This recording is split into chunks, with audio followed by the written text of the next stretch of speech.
رب المشرقین و رب المغربین، رب ہے وہ دو مشرقوں کا اور دو مغربوں کا.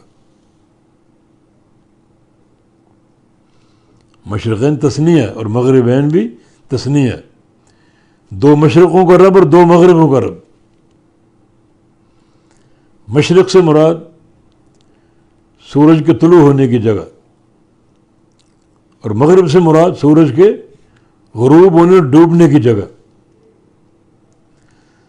اصل میں سورج کا مطلع جو ہے وہ ہمیشہ ایک نہیں رہتا، یہ سال کے دنوں میں بدلتا رہتا ہے.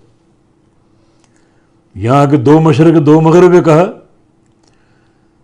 تو یہ سردی اور گرمی کے اعتبار سے، موسم سرما میں سورج کے طلوع ہونے کا مقام اور ہے، موسم گرما میں اور ہے.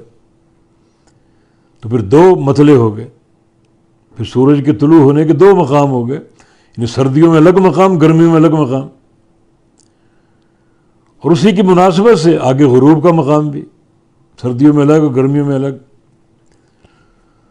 تو یہ صیفاً و شتاءً، سردیوں اور گرمیوں میں سورج کا طلوع اور غروب، سردیوں میں الگ مقام، گرمیوں میں الگ مقام. تو کہ دو مشرق اور دو مغربیں ہو گئے. اور ایک مقام پر رب المشارق والمغارب بھی فرمایا، کئی مشرقوں اور کئی مغربوں کا رب. کیونکہ ہر روز اگر سال کے 360 دن ہیں یا 365 دن ہیں تو ہر روز سورج اپنے مقام سے تھوڑا سا ہٹ کر طلوع ہوتا ہے. تو اس طرح کئی مشرقیں بن گئیں اور کئی مغربیں بن گئیں. اور اگر جامعیت کے اعتبار سے صرف موسموں کو دیکھا جائے تو موسم سرما کا مطلع الگ ہے اور موسم گرما کا مطلع الگ ہے. اس طرح موسم سرما میں غروب ہونا الگ ہے اور موسم گرما میں غروب ہونا الگ ہے.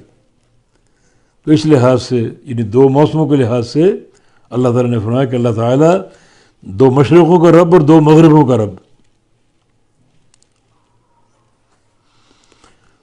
تو فَبِأَيِّ آلَاءِ رَبِّكُمَا تُكَذِّبَانِ، اپنے رب کی کس کس نعمت کو جھٹلاؤ گے اور کس کس نعمت کا انکار کرو گے، اس کا شکر ادا کیوں نہیں کرتے؟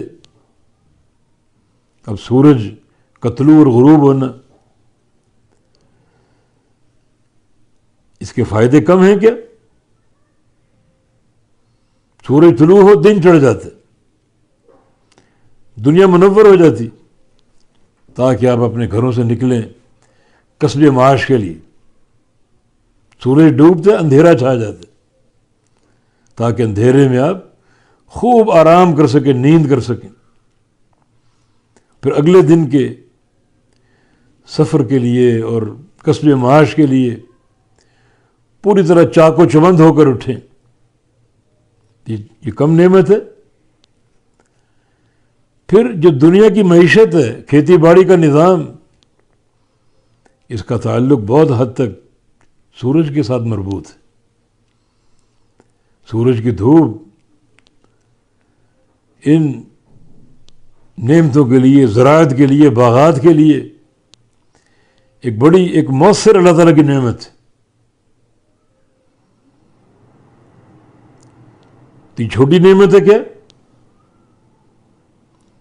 اللہ تعالیٰ کی نعمتیں کس کس کا انکار کرو گے؟ اور کئی لوگ تو سورج ہی کو اپنا معبود بنائے بیٹھے. یہ بھی ایک بڑا بھیانک انکار ہے اور تکذیب ہے. سورج اللہ کی مخلوق ہے، اللہ کے امر کی تابع. نبی علیہ السلام کی حدیث سے یہ بات ثابت ہوتی، جب سورج غروب ہوتا ہے والشمس تجری لمستقر لہا، سورج چلتا ہے اپنے مستقر کی طرف، جائے قرار کی طرف. مستقر کیا ہے؟ وہ اللہ کے عرش کے نیچے جاتا ہے، جا کر سجدہ کرتا ہے اور اگلے دن طلوع کی اجازت طلب کرتا ہے. اجازت مل جاتی ہے، طلوع ہوتا ہے. کہاں سے؟ مشرق سے. جب قیامت قائم ہوگی پھر اذن طلب کرے گا، جا کر اذن نہیں ملے گا. مغرب کی طرف لوٹ جاؤ، وہاں سے طلوع ہو جاؤ. اور سورج کا مغرب سے طلوع ہونا یہ قیامت کی علامات قریبہ میں سے. اور مغرب سے طلوع ہوگا تو توبہ کا دروازہ بند ہو جائے گا. وہ دروازہ توبہ کا بھی ہے، وہ بند ہو جائے گا. اب کوئی بندہ ایمان لائے، توبہ کرے، کوئی چیز قابل قبول نہیں ہوگی.